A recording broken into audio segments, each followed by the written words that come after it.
welcome to our YouTube channel. So today we are performing an activity called as a burning of candle with the eno. So right for this we took one glass with water and one candle is there, and the candle is you have to place inside the water. Again you have to burn the candle, right? So you have to burn the candle and then you have burned the candle.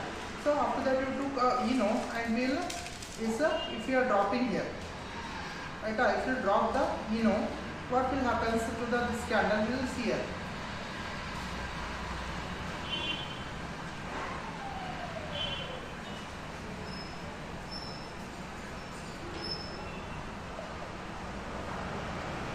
Okay. So after adding, automatically the candle will blow off. Why it is a blow off? Because of water. When this eno react with the water, when eno is react with the water, it releases one gas called as a carbon dioxide gas. When eno is react with the water, it will produce which gas? Carbon dioxide, and after this is a candle will be blow off. Why means carbon dioxide is the extinguisher of fire, right? So this eno contain what? Sodium bicarbonate. This eno contain what? Sodium bicarbonate. Sodium bicarbonate means what?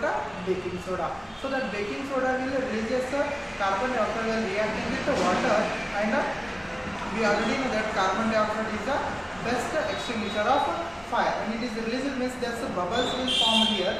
That bubbles will extinguish the fire. So this is about what? The eno will contain what?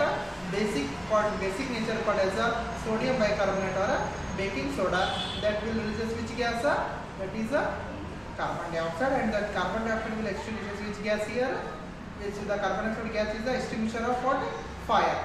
So this is about small experiment about how the baking soda will react with water, it will release some carbon dioxide gas and it will extinguish the fire. Okay, so this kind of videos we are uploading every 2 days, so you can stay with our channel and you can share with your friends and families. Thank you.